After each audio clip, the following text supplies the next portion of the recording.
Hi friends, welcome to Nellai food court. இன்னைக்கு நம்ம சேனலில் டேஸ்டியான கப்ப கிழங்கு கூட்டு எப்படி செய்கிறதுன்னு பார்ப்போம். இதை சில ஊரில் மரவள்ளி கிழங்குன்னு சொல்லுவாங்க. இப்போ இது நம்ம எப்படி செய்கிறதுன்னு பார்ப்போம்.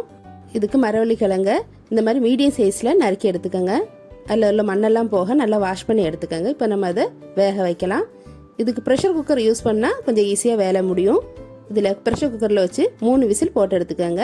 தேவையான அளவு உப்பும் சேர்த்துக்கோங்க. தண்ணி ரொம்ப ஆட் பண்ண வேண்டாம், ஒரு 3/4 கிளாஸ் அளவு தண்ணி ஆட் பண்ணிக்கோங்க. இப்போ இது வேகட்டும். நம்ம இதுக்கு தேவையான மசாலா ரெடி பண்ணி எடுத்துக்கலாம். இதுக்கு 4 இருந்து 5 டீஸ்பூன் அளவு தேங்காய் எடுத்துக்கோங்க. கூடவே ஒரு 2 அல்லது 3 சின்ன வெங்காயத்தையும் ஆட் பண்ணிக்கோங்க. 2 அல்லது 3 பல் பூண்டு ஆட் பண்ணிக்கோங்க. காரத்துக்கு நம்ம வத்தல் தான் சேர்க்க போகிறோம். நான் 2 வத்தல் ஆட் பண்ணியிருக்கேன். உங்களுக்கு காரம் ரொம்ப கம்மியாக போகுதுன்னா ஒரு வத்தல் ஆட் பண்ணிக்கோங்க. இது கூட ஒரு 1/2 டீஸ்பூன் அளவு ஜீரகம் ஆட் பண்ணிக்கோங்க. மஞ்சள் தூள் ஒரு 1/4 டீஸ்பூன் ஆட் பண்ணிக்கோங்க. இப்போ நம்ம இதை அரைச்சி எடுத்துக்கலாம். இதை குழம்புக்கெல்லாம் அரைக்கிற மாதிரி ரொம்ப ஃபைன் பேஸ்ட்டாக அரைக்க வேண்டாம். ஓரளவுக்கு அவியலாம் அரைக்கிற மாதிரி சரசரன்னு அரைச்சி எடுத்துக்கோங்க. இப்போ நம்ம மசாலா ரெடி ஆயிடுச்சு. கிழங்கு வெந்திருக்குன்னு நினைக்க பார்ப்போம். பாருங்கள், நல்லா வெந்துட்டு. நான் 3 விசில் தான் போட்டிருக்கேன். நீங்கள் தேவைப்பட்டால் 4 இல்லை 5 விசில் போட்டுக்கோங்க. இப்போ நம்ம இதை நல்லா மசிச்சு எடுத்துக்கலாம். இதில் நம்ம அரைச்சி வச்சுருக்கிற மசாலாவை ஆட் பண்ணி நல்லா கிழங்கோடு சேர்த்து கலந்து விட்டுக்கோங்க.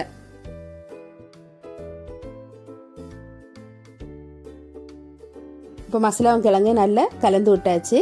இதில் மசாலா அரைச்ச தண்ணி ஒரு 1/4 கிளாஸ் அளவு ஆட் பண்ணியிருக்கேன். இதையும் சேர்த்து நல்லா கலந்து விட்டுக்கோங்க. நம்ம கிழங்கு அவிக்கும் போதே உப்பு சேர்த்துருக்கோம். இப்போ நம்ம உப்பு சரியாக இருக்கான்னு பார்த்துட்டு தேவைப்பட்டால் கூட கொஞ்சம் உப்பு ஆட் பண்ணிக்கோங்க. இப்போ நம்ம தாளிப்பு ரெடி பண்ணி எடுத்துக்கலாம். ஒரு 2 அல்லது 3 டீஸ்பூன் தேங்காய் ஆட் பண்ணிவிட்டு அதில் தேவையான அளவு கடுகு ஜீரகம் ஆட் பண்ணிக்கோங்க. ஒரு 4-5 சின்ன வெங்காயத்தையும் நறுக்கி சேர்த்துக்கோங்க.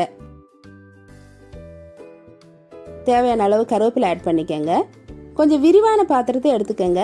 அப்போ தான் இந்த தாளிப்பும் கிழங்கெல்லாம் சேர்த்து கலந்து விடுறதுக்கு நமக்கு வசதியாக இருக்கும். இப்போ நம்ம அதில் வத்தல் ஆட் பண்ணியிருக்கோம். இருந்தாலும் தாளிக்கிறதுக்கு ஒரு 2 வத்தல் ஆட் பண்ணிக்கோங்க.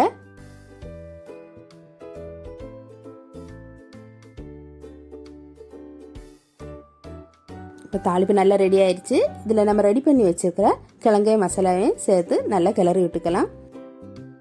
இது தாளிப்போடு சேர்த்து நல்லா கலந்து விட்டுக்கோங்க. இது ரொம்ப ட்ரையாக இருக்குன்னு நினச்சிங்கன்னா ஒரு 1/2 கிளாஸ் அளவு தண்ணி ஆட் பண்ணிக்கோங்க. இப்போ நல்ல செமி கிரேவி கன்சிஸ்டன்சியில் வந்துட்டு இதாகும்போது நீங்கள் ஸ்டவ்வை ஆஃப் பண்ணிடலாம். இந்த கன்சிஸ்டன்சியில் ஆஃப் பண்ணிங்கன்னா கொஞ்சம் ஆறுனதும் நல்லா கெட்டி ஆயிரும். அவ்வளோதான், உங்களோட டேஸ்டியான மரவள்ளி கிழங்கு கூட்டு ரெடி ஆயிடுச்சு. இது மீன் குழம்போட செம காம்பினேஷனாக இருக்குங்க. இந்த ரெசிபியை கண்டிப்பாக உங்கள் வீட்டில் ட்ரை பண்ணி பாருங்கள். ட்ரை பண்ணி பார்த்துட்டு எப்படி இருந்துச்சுன்னு கமெண்ட்டில் போட்டு விட்ருங்க. இந்த வீடியோ உங்களுக்கு பிடிச்சிருச்சுன்னா லைக் பண்ணுங்கள், ஷேர் பண்ணுங்கள், கமெண்ட் பண்ணுங்கள். மறக்காமல் நெல்லை ஃபுட் கோர்ட் சப்ஸ்கிரைப் பண்ணிடுங்க. தேங்க்ஸ் ஃபார் வாட்சிங்.